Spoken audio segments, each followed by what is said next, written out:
মুসা নবী ফেরাউনের হাত থেকে নাজাত পেলেন কিভাবে? একটু মনোযোগ সহকারে শুনবেন।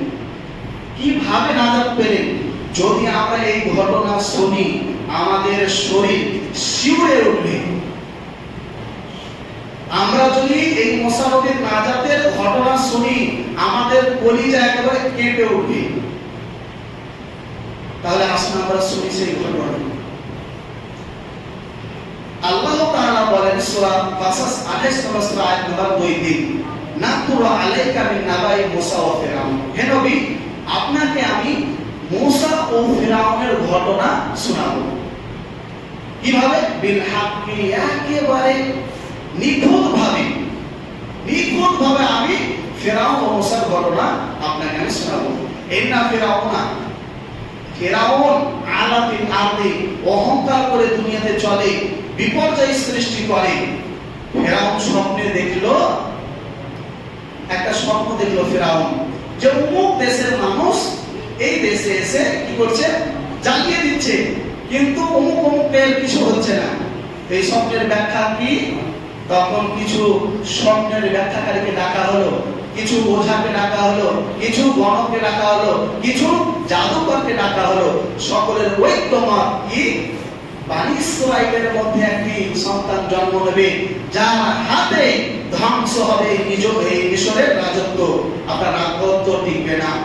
তখন ফিরআউন কি করলো? ইউযাব্বিহু আবনাহুম ওয়া ইয়াস্তাহি নিসাহুম। তখন ফিরআউন বনী ইসরাইলের বেছে বেছে যাদের নবজাতক সন্তান হতো, যারা পুত্র সন্তান ভূমিষ্ঠ করত, তাদেরকে হত্যা করে দিত। শত শত হাজার হাজার বাচ্চাকে নৃশংসভাবে এই ফিরআউন জালিম শাসকের নেতৃত্বে কি করা হয়েছে? হত্যা করা হয়েছে। ফিরআউনের মা, মুসা নবীর মা যখন মুসা নবীকে জন্ম দিল, খবর পেয়েছে ফিরআউনের লোক পালিয়ে এসেছে। আল্লাহ তাআলা ফেরেশতার মাধ্যমে মুসা নবীর মাকে বললেন যে তুমি কি করো? আনিত দেখি ফিল ইয়ামনি, তুমি একটা বাক্সতে ভরে নদীতে ভাসিয়ে দাও। তুমি ভয় করো না, লা তাখাফি ওয়া লা তাহজানি, ইন্না রাদুহু ইলাইকি। আমি কথা দিচ্ছি, তুমি টেনশন করো না, তোমাকে আমি তোমার সন্তান ফিরিয়ে দিব। ওয়া জাইলুহু মিনাল মুরসালিন, এবং তাকে রাসূল বানাবো। সঙ্গে সঙ্গে আল্লাহর কথা বিশ্বাস করে নদীতে ছেড়ে দিল সন্তানকে বাক্সতে ভরে। এবার ফিরআউনের লোক এসেছে, সোনার তো নাকি বাচ্চা হয়েছে। বলছে কই না তো, বাচ্চা হয়নি তো। না শুনলাম তো, দেখো ঘরে আর চেক করে পেল না। ধীরে ভেসে ভেসে ভেসে ওই বাক্স ফিরআউনের বাড়ির কাছে। আল্লাহ বলছেন ইয়াখুদুহু আদুউল লি ওয়া আদুউল্লাহ, আমার শত্রু মুসা নবীর শত্রু ওই বাক্সটা তুলে নিয়ে যাবে ফিরআউনের কাছে। ফিরআউনের কাছে নিয়ে গিয়ে বাক্স খোলা হলো, কি সুন্দর একেবারে ফুটফুটে সন্তান। আসিয়া দেখে একেবারে মুগ্ধ। আল্লাহ বলেন ওয়ালকাইতু আলাইকা মুহাব্বাতাম মিন্নি, আমি তোমার ভিতরে মহব্বত ঢেলে দিয়েছি, আমি তোমার ভিতরে মহব্বত ঢেলে দিয়েছি। আসিয়া দেখা মাত্রই একেবারে অন্তর ঠান্ডা হয়ে গিয়েছে। আর ফিরআউন চমকে গিয়েছে, এই সেই সন্তান, বনী ইসরাইলের এই সন্তানটাই আমার রাজত্ব ধ্বংস করবে, একে হত্যা করে ফেলা হোক। তখন আসিয়া বলছে দেখো কুররাতু আইনুল লি ওয়া লাক, আমার এবং তোমার এই চোখের মণি, লা তাকতুলুহু, একে দয়া করে হত্যা করো না। আসা ইয়ানফানা, আমাদের কাজে লাগবে এই সন্তান, ভবিষ্যতে উপকারে আসবে। কোন রকম ভাবে যখন একটু গভীর ভাবে দেখলো ফিরআউন মুসা ছোট বাচ্চাকে, তখন ফিরআউনের অন্তরটাও বলে গেল। তারপরে এবার তো বাচ্চা কাঁদছে, দুধ পান করবে, দুধ কারো ধরে না, শুধু কেঁদে যায়। মুসা নবীর বড় বোন ছিল, ওই মুসা নবীর বড় বোন বলল আমি এমন একজন মহিলার কথা জানি, সে বাচ্চাকে খুব ভালোভাবে সুন্দরভাবে লালন পালন করতে পারে, ঠিক আছে ডাকা হোক। তখন মুসা নবীর মাকে ডাকা হলো, বলে না মাত্র বাচ্চা একেবারে শান্ত আর দুধ পান করছে। এদিকে ফিরআউনের কাছ থেকে ভাতা পাচ্ছে কে? মুসা নবীর মা। আর মুসা নবী একেবারে রাজকীয় সন্তানের মতো লালন পালন হচ্ছে। এইরকম ভাবে প্রায় 30 বছর কেটে যায়। 30 বছরের মধ্যে কোন একদিন কিপ্তি গোত্রের লোক এবং বনী ইসরাইলের গোত্রের একজন লোক, এই দুজন মিলে মারামারি আর ফাটাফাটি চলছে। মুসা নবী বেরিয়ে দুজনের ঝামেলা থামাতে গিয়ে কিপ্তি গোত্রের লোকটাকে কিন্তু একটা থাপ্পড় মেরে দেয়, আর এক থাপ্পড়ে সে ফিনিশ, এক থাপ্পড়ে সে মরে গেল। মুসা নবীর অন্তরে ভয় ঢুকে গেল, এবার তো আমার খবর আছে। মুসা নবীর একজন বন্ধু বলল, আরে মুসা তুমি তাড়াতাড়ি পালাও, তোমার ব্যাপারে চক্রান্ত চলছে, তোমাকে যে কোনো হত্যা করা হবে। তখন মুসা নবী মিশর থেকে পালিয়ে চলে গেলেন কোথায়? মাদিয়ানে, শুআয়ব নবীর এলাকাতে চলে গেলেন। দিয়ে একটা কুয়ার পাশে অনেক মানুষ দাঁড়িয়ে আছেন পানি পান করার জন্য, নিজে এবং পশুকে পান করানোর জন্য। তো শুআয়ব নবীর দুই কন্যাকে দেখতে পেলেন, উনি ছিলেন না মুসা নবী, তিনি তো নবুয়ত পাননি তখন। তো দেখছেন যে পশু নিয়ে দাঁড়িয়ে আছে, সবাই আগে আগে নিয়ে দিচ্ছে, আর ওই দুজন মেয়ে কিন্তু ভোলাবালি পেছনে, সবার পেছনেই পড়ে আছে। তখন মুসা নবীর একটা মায়া হলো, ওই জানোয়ারগুলোকে নিয়ে, পশুগুলোকে নিয়ে তাদেরকে পানি পান করিয়ে দিলেন। তখন এই মেয়ে দুটি শুআয়ব নবীকে গিয়ে বলল, আল্লাহ আব্বা, আমাদের উপকার করেছে একজন ছেলে। কি ব্যাপার? কোন ছেলে? তাকে ডেকে নিয়ে আসো। তখন মুসা নবীকে ডেকে নিয়ে যাওয়া হলো। শুআয়ব নবী বলছেন, আমার দুই কন্যার মধ্যে একজনে তোমার সাথে বিয়ে দিব, যাকে তোমার পছন্দ, তবে শর্ত 8 বছর আমার বাড়িতে কাজ করতে হবে। কয় বছর? 8 বছর। এটা দিন মহারণা। মুসা নবী খুশিতে 10 বছর কাজ করে দিয়েছিলেন। 10 বছর। এদিকে 30 বছর বয়স ফেরাউনের বাড়িতে, আর ওদিকে শ্বশুর বাড়িতে 10 বছর ঘর জামাই থাকেননি, 10 বছর কাজ করে দিয়েছেন শ্বশুরে। এখন তো সবাই বলবে, অনেক কিছু বলবে, আমরা যদি থাকি তাহলে কত হলো? ওদিকে 30 আর এদিকে 10, 40 বছর। মুসা নবীর কয়েকটি সন্তান হয়েছিল এবং পেটে বাচ্চা স্ত্রীকে নিয়ে মিশরে কি মন হলো যে বাপের দেশে ফিরে যায়, মিশরে ফিরে যাব। তো মিশরে রওনা দিল। রাস্তাতেই নবুয়ত পেল কে? মুসা নবী। নবুয়ত পাওয়ার পরে আল্লাহ বলছেন, মুসা ইযহাব ইলা ফিরাউন ইন্নাহু তাগা, তুমি ফিরাউনের কাছে যাও। আচ্ছা আল্লাহ, আমি তো তোতলা, আমার তো বাচন ভঙ্গি অত ভালো নয়। রব্বিস সুবহানি সাদরি, আল্লাহ তুমি আমার অন্তরকে প্রশস্ত করে দাও। ওয়ায়াসসিরলি আমরি, আমি যেন বক্তব্য দেওয়ার সময় আমার যেন জড়তা না থাকে। ওয়াহলুল উকদাতাম মিন লিসানি, আমার জড়তা দূর করে দাও। ইয়াফকাহু কওলি, যাতে করে জনগণ শ্রোতারা আমার বক্তব্য শুনে বুঝতে পারে। ওয়াজআলনি ওয়াজিরাম মিন আহলি হারুন আখি, আর আমার ভাইকে আমার সাথী হিসেবে, সহযোগী হিসেবে পাঠাও, হারুনকে। ঠিক আছে? পরের আয়াতে মুসা নবী আরেকটি কারণ বলছে, আল্লাহ ইন্নী কাতালতু মিনহুম নাফসান, আমি যে ওই বংশের ওই গোত্রের একজনকে হত্যা করে ফেলেছি, আমার ভয় হচ্ছে আখাফা ইয়াকতুলানি, আমাকেও হত্যা করা হবে। তখন আল্লাহ তাআলা বলেন, মুসা তুমি তাও যাও। তো মুসা নবী হারুন নবীকে নিয়ে গেলেন। দিয়ে ফেরাউন বলছে, মুসা তুমি কি চাও? কি ব্যাপার, হঠাৎ এতদিন পর কি চাও তুমি? তখন মুসা নবী বলছেন, আমি ওই মানুষটাকে ইচ্ছা করে মারিনি, আমি একটা ধাওয়া দিয়েছি, তাতে মারা গিয়েছি। 2 নাম্বার হচ্ছে, বনী ইসরাইলের যত লোককে আপনি জেলে ভরে রেখেছেন সবকে বের করে দেন। ফেরাউন বলছে, মুসা তুমি যে নিজেকে নবী বলে দাবি করছো, তোমার কাছে কি কোনো প্রমাণ আছে, মুজিজা আছে? হ্যাঁ আছে। কি? এই যে লাঠি। ঠিক আছে, দেখাও। লাঠি ফেললো সাপ। মুসা নবী ভয়, ফেরাউন ভয় পেয়ে নিল, বলে ধরো লাঠি, ধরো। লাঠি ধরলো। আর কি আছে মুজিজা? এই যে ববলটাকে চাটছে, যেরকম হ্যালোজিন আলো দিচ্ছে কিনা কারেন্ট ইলেকট্রিকের মাধ্যমে, এই ববল চালাতে অটোমেটিক একেবারে জোহান করে দিচ্ছে। আচ্ছা ঠিক আছে, এইটা তো জাদু, তুমি এগুলা জাদু দেখালে আমাকে বসা, আর তোমার মতো কত জাদুঘর আমার হাতের ভয়কে একটা প্রতিযোগিতা হয়ে যায়। ঠিক আছে, হোক। ফেরাউন গোটা বিশ্বের বড় বড় জাদুগারদেরকে ডাকলেন। ডাকার পরে একটা ডেট দেওয়া হলো, ফেরাউন একদিকে আর বিশ্বের বড় বড় জাদুঘররা একদিকে, তারা লাঠি ফেললো, দড়ি ফেললো, আরো বিভিন্ন কিছু ফেললো, সাপ হলো। মুসা নবী একটু ভয় পেয়ে গেলেন। আল্লাহ বলছেন, এই মুসা তুমি ভয় করো না, তোমার হাতে কি ওটা ফেলো, ফেলা মাত্রই ওয়াজাবুর সাপ ফাইদা হিয়া তালকাহু মা ইয়াফাকুন, একেবারে তাদের যা কিছু সাপ ছিল সব জাদুগুলোকে একদম খেয়ে গিলে ফেললেন, গিলে ফেললো ওয়াজাবুর সাপ। এবার জাদুঘররা বলছে এটা জাদু হতে পারে না। ফাউলকিয়া সাহারাতু সাজিদিন, সকল জাদুঘর আল্লাহকে সাজদা করলো এবং বললেন ক্বালু আমান্না বিরাব্বিল আলামিন রাব্বি মূসা ওয়া হারুন, ঈমান নিয়ে আসলাম সেই বিশ্বজগতের পালনকর্তার প্রতি যিনি হলেন মূসা ও হারুন নবীর রব।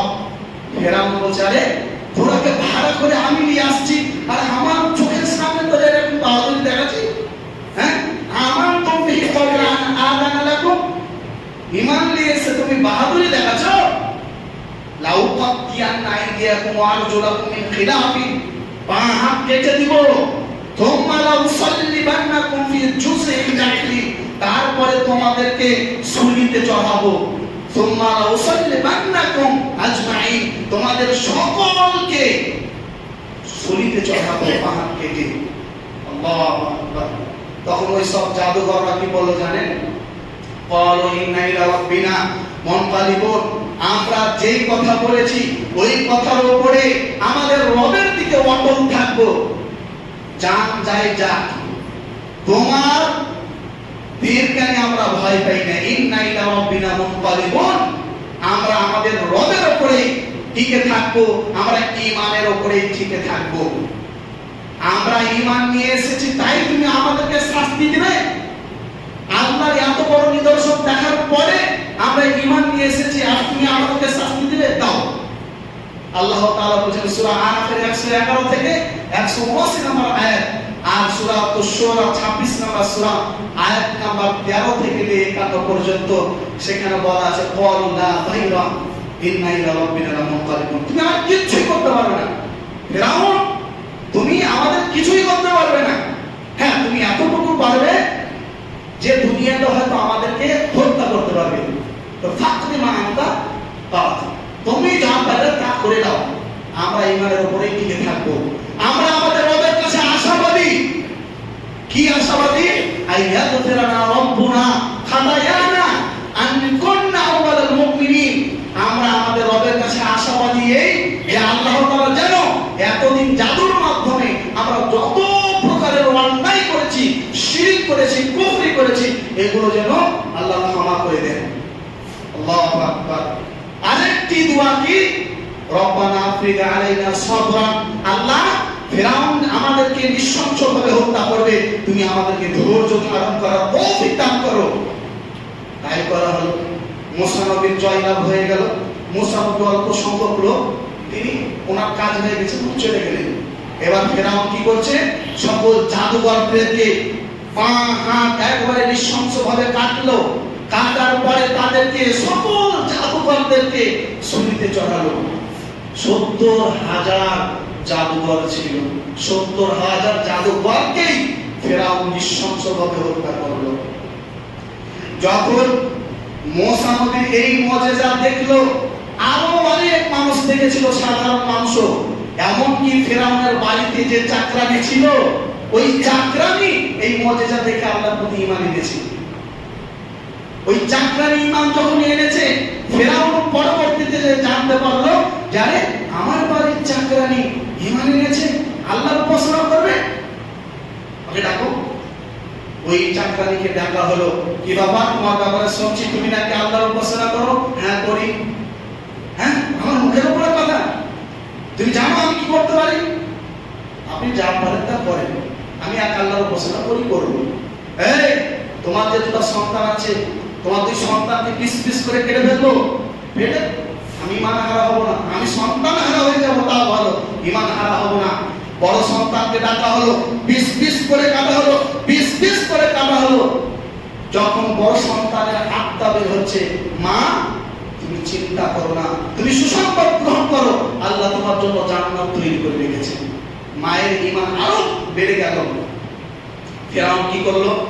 ওই চাকরানিকে দুই হাতে এবং পায়ে পেরে পেরে রেখে দিল, আর একটা বিষধর সাপ পাশে রেখে দিল, সাপে কামড়ায়। পরের দিনকে ফিরআউন এসে বলছে, দেখো তুমি তোমার কথার উপরে অটল থাকবে না ফিরে আসবে? তখন চাকরানি বলল, আমি আমার কথার উপরে অটল থাকবো। বলে, তোমার আরেকটি সন্তান আছে না, অটল কুচি কুচি করে কাটবো। কাটো। তাকেও ডাকা হলো, তাকে পিস পিস করে তার চোখের সামনে কাটা হলো। যখন ওই বাচ্চা ছেলের আত্মাটা বের হচ্ছে, তখন বলছে, মা তুমি চিন্তা করো না, তোমার জন্য আল্লাহ তাআলা জান্নাতে উচ্চ মাকাম তৈরি করে রেখেছেন। মায়ের আরো ঈমান বেড়ে গেল। তখন ফিরআউন বলছে, দেখো এটা লাস্ট চান্স, তুমি কি বলছো বলো, আর তোমার ফিনিশ করে দাও। বলছে, আমি মরতে রাজি, ঈমান হারাতে রাজি নই। তাকে বড় বড় পাথর দিয়ে তার মাথাতে মেরে চৌচির করে হত্যা করা হলো। দুই ছেলে এবং মা, তিনজনই জান্নাতি। এই ঘটনা দেখে ফিরআউনের স্ত্রী আসিয়া, ওই যে তখন তো মুসা নবীর ঘটনাতে মুসা নবীর মুজিজা দেখে ফিরআউনের স্ত্রী ঈমান তখনই এনেছে মনে মনে, আর এই ঘটনা দেখার পরে একদম পরিপূর্ণভাবে ঈমানদার হয়ে গেল। কিছুদিন পরে যখন ফিরআউন জানতে পারলো আমার স্ত্রী আসিয়া আল্লাহর উপাসনা করে, লোকেদেরকে জিজ্ঞাসা করলো, আচ্ছা বলো তো আসিয়া মেয়েটি কিরকম? সকলেই বলল খুব ভালো। বলছে, সে তো আল্লাহর উপাসনা করে, তার সাথে কি করা দরকার? তখন সকল তার অনুসারীরা বলল, আসিয়াকে মেরে ফেলা দরকার। আসিয়াকে কি করা হলো? আসিয়াকে বলা হলো, দেখো তুমি ফিরে আসো, নইলে তোমাকে হত্যা করা হবে। আসিয়া কোনো মতেই না, আমি তোমার স্ত্রী হতে পারি, কিন্তু রব আমার আল্লাহ, তোমারও রব আল্লাহ। তখন বলছে, আমাকে কেন দিচ্ছে? ধরার পরে দুই হাতে পেরেক মারার পর তাকে চাবুক দিয়ে রক্তাক্ত করা হলো। রক্তাক্ত করার পর তবুও একই কথার উপরে অটল ছিলেন তিনি। তারপরে দুই পায়ে মারা হলো, তারপরেও একই কথার উপরে অটল। এক পর্যায়ে আসিয়া রাদিয়াল্লাহু তাআলা আনহাকেও পাথর দিয়ে একদম চৌচির করে দেওয়া হলো। আসিয়া তিনি একটি দোয়া করেছিলেন, আল্লাহ রব্বি ইবনি ইনদাকা বাইতান ফিল জান্নাহ ওয়া নাজ্জিনি মিন ফিরআউনা ওয়া আমালিহি ওয়া নাজ্জিনি মিনাল কওমিজ যালিমিন। আল্লাহ আমার জন্য জান্নাতে একটি ঘর নির্মাণ করো। আল্লাহ ফিরআউনের এই আযাব থেকে, অত্যাচার থেকে আমাকে নিষ্কৃতি দাও, বাঁচিয়ে নাও আল্লাহ। সঙ্গে সঙ্গে আল্লাহ তাআলা আসমান চিরে জান্নাত দেখিয়ে দিলেন। আসিয়া, দেখো তুমি এই ঘরে থাকো। জান্নাত কি জিনিস? আজীবন মানুষ কষ্টতে ছিল, আজীবন মানুষ কষ্টতে ছিল, কোনোদিন শান্তি কি জিনিস, সুখ কি জিনিস পায়নি। ওই ব্যক্তিকে জান্নাতে শুধু হাফ সেকেন্ড, জান্নাতে একবার রাখবে আর বের করে নেবে, দিয়ে জিজ্ঞাসা করবেন, আল্লাহ যে তুমি কি জীবনের মধ্যে কষ্টতে ছিলে? বলবে, আল্লাহর কসম, কষ্ট জিনিস আমি কি জিনিস জানিনি। এই হলো জান্নাত। ফেরাও বাবা, আরে আমি একটা পেরেক মারছি, চৌচির করে দেওয়া হচ্ছে তো হাসছে, কি ব্যাপার, অবাক কাণ্ড। তো ওই যে জান্নাত দেখতে পাচ্ছে, জান্নাত দুনিয়াতে জান্নাত দেখিয়ে দিল আসিয়া। তারপরে ফিরআউন বলল, মা লাকুম মিন ইলাহ মা আলিমতু লাকুম মিন ইলাহিন গায়রি, আমি রব, আমি ছাড়া তোমাদের কেউ রব নাই। লাইন তাকাতা ইলাহান গায়রি লা জাআলান্নাকা মিনাল মাসজুদিন, যারা আমাকে বাদ দিয়ে অন্য কাউকে রব বলে মানবে, অন্য কারো ইবাদত করবে, তাদেরকে ডিটেনশন ক্যাম্পে ভরবো, তাদেরকে হত্যা করব। আল্লাহ তাআলা বিপদ পাঠালেন। সূরা আরাফ সূরা আয়াত নম্বর 133, ফারসাল আলাইহিম তুফান, আল্লাহ তাআলা তুফান পাঠালেন। এবার তুফান, কিছু লোক বলছে তার চাচামান্নারা, আপনি তো আপনাদের রব, এই তুফানটা একটু দূর করে দেন। ফেরাউন বিরাট লজ্জায় পড়ে গেছে। এবার কি করবে? চাদর মুড়ে মুসা নবীর কাছে গিয়েছে, মুসা তোমার আল্লাহর কাছে একটু দোয়া করো না, তুফানটা যাতে করে দূর হয়ে যায়। এবং মুসা নবী যেরকম কড়া ছিলেন, ওরকম নরম মনের মানুষও ছিলেন। মুসা নবী দোয়া করলেন, আল্লাহ আযাব তুমি দূর করো। আল্লাহ দোয়া কবুল করলেন, আযাব ঘটিয়ে দেওয়া হলো। ফেরাউন এসে জনগণের সামনে বলছে, শোনো আমি তোমাদের রব, দেখো এই আযাব আমি হটিয়ে দিলাম। আবার কিছুদিন পরে আল্লাহ তাআলা পাঠালেন যারা টিকটি পঙ্গপালের আযাব, হরিণের মতো দেখতে একটু বড় সাইজ, জমির ফসল এক এক দিনে 2 বিঘা 3 বিঘা করে খেয়ে ফেলছে। এইভাবে খেয়ে ফেললে তো মানুষ দুর্ভিক্ষতে মারা যাবে, না খেয়ে মারা যাবে। ফেরাউন আবার চলে গেল মুসা নবীর কাছে, চাদর মুড়িয়ে, মুসা দোয়া করো না তোমার আল্লাহর কাছে, আমিও হয়তো ঈমান আনতে পারি তোমার আল্লাহর। মুসা নবী আবার দোয়া করলেন, আযাব উঠে গেল। ফেরাউন কত নিমক হারাম, বলছে জনগণকে দেখো আমি তোমাদের রব, আমি এই বিপদ উঠিয়ে দিলাম। আল্লাহ তাআলা এবার পাঠালেন উকুনের আযাব, আল-কুম্মার, কিছু খাবার খাচ্ছে উকুন, ঘুমাতে যাচ্ছে কানে উকুন ঢুকে যাচ্ছে, নাকে উকুন ঢুকে যাচ্ছে, আর পায়ে উকুন সুসুরি। আবার মুসা নবীর কাছে ফেরাউন গেল, ফেরাউন একটু করোনা দোয়া, এবার দেখো বিশ্বাস করো আমার উপরে, হয়তো আমি ঈমান আনতে পারি।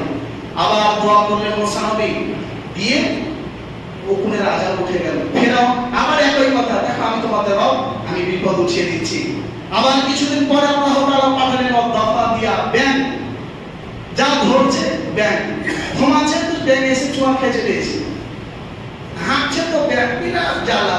আবার গেল, আবার মুসা নবী দোয়া করলেন, ফেরাউন এসে বলছে দেখো আমি তোমাদের রব, বিপদ উঠিয়ে দিলাম। সর্বশেষ যে আযাবটা হচ্ছে দাম, রক্ত, যা ধরছে রক্ত, পানি ধরছে রক্ত, খাবার খেয়েছে দেখো রক্ত। আবার মুসা নবীর কাছে দিয়ে বিপদ আল্লাহ তাআলা দূর করে দিলেন মুসা নবীর দোয়ার মাধ্যমে। ফেরাউন এসে বলছে দেখো ফাহাশরাফানা রাফাকাল আনা রাব্বুকুমুল আলা, আমি তোমাদের সবচেয়ে বড় রব। তখন এবার আল্লাহ তাআলা বলেন সূরা দুখান সূরা নম্বর 44 আয়াত নম্বর 23, ফাসরি বি ইবাদি লাইলান ইন্নাকুম মুত্তাবাউন। মুসা, ফেরাউন বুঝার মানুষ নয়, তুমি মিশর থেকে শাম দেশে রওনা দিয়ে দেবে। তো কি করলেন মুসা নবী, তার অল্প সংখ্যক অনুসারীদেরকে নিয়ে রাত্রেই কেটে পড়লেন। ফেরাউন যখন জানতে পারল যে মুসা তার দলবলকে নিয়ে থাকছে, তখন ফেরাউন তার দলবলকে নিয়ে তাকে ধাওয়া করল। সামনে লোহিত সাগর, ডানে বামে পিছনে ফেরাউনের দলবল। মুসা নবীর কম বলছে ইন্নাল্লাহ মুদরাকুন, এবার তো আমরা ধরা খেয়ে গেলাম। মুসা আর তো কোনো বাঁচার রাস্তা নাই। তখন মুসা নবী বলছেন কাল্লা ইন্না মাই রব্বি সায়াহদিন, এটা হতে পারে না, অসম্ভব, আল্লাহ আছেন আমার সাথে, সাহায্য করবেন। আল্লাহ বলছেন মুসা তোমার লাঠি দিয়ে সমুদ্র দেশকে আঘাত করো, ফানফালাকা ফাকানা কুল্লু ফিরকিন কাতাউদিল আযীম, একেবারে পাহাড়ের মতো শক্ত ওভারব্রিজ আল্লাহ তাআলা করে দিলেন। আর মুসা নবী পার হলেন। আর ফেরাউন মাঝ পথে ডুবে গেল। সূরা ইউনূস সূরা নম্বর 10 আয়াত নম্বর 89 90। ফেরাউন কালিমা পাঠ করে ইসলাম গ্রহণ করছে। আমানতু আন্নাহু লা ইলাহা ইল্লাল্লাযী আমানাত বিহি বানু ইসরাঈল ওয়া আনা মিনাল মুসলিমিন, বলছে আমি সাক্ষ্য দিচ্ছি আল্লাহ ছাড়া কোনো সত্য মাবুদ নাই, আমি ঈমান আনলাম। আল্লাহ বলেছেন এতক্ষণে হবে না, মরণকালে তওবা কবুল হবে না, যাও মরণ। আর কিছু মানুষ বলছে মুসা নবী বলছে ফেরাউন যে মরে গেল এর প্রমাণ কি? হারি যাওয়া। মুসা নবী কম বলছে চোখের সামনে দেখো তাও। আর যারা ফেরাউনকে রব বলে মানত তারা বলছে আরে ফেরাউন মরেনি, আমাদের তো রব কোনদিন মরে, গা ঢাকা দিয়েছে, আত্মগোপন করেছে। আল্লাহ তাআলা তারপরে আয়াতে বলেছেন দেখো ফালিয়াউমা নুনাজ্জিকা বিবাদানিকা লিতাকুনা লিমান খালফাকা আয়া। তোমরা ভাবছো ফেরাউন গা ঢাকা দিয়েছে, মরেনি, এই দেখো লাশ উঠিয়ে আল্লাহ তাআলা সমুদ্রের ডাঙাতে দেখিয়ে দিলেন, এই দেখো মরে গেছে, এই দেখো মরে গেছে। আর এই আয়াতের অর্থ অধিকাংশ আলেম এবং সাধারণ মানুষ করে কি যে আল্লাহ তাআলা কিয়ামত পর্যন্ত নিদর্শন হিসেবে ফেরাউনের লাশকে রেখে দিয়েছেন, আর ওই লাশ এখন কোথায় আছে? মিশরে। ভুল কথা, ভুল কথা। আর যেটা আমি বললাম এটাই সঠিক কথা, আর ওইটার পেছনে দলিল নাই, আর এটার পেছনে আমি দলিল দিয়ে দিলাম।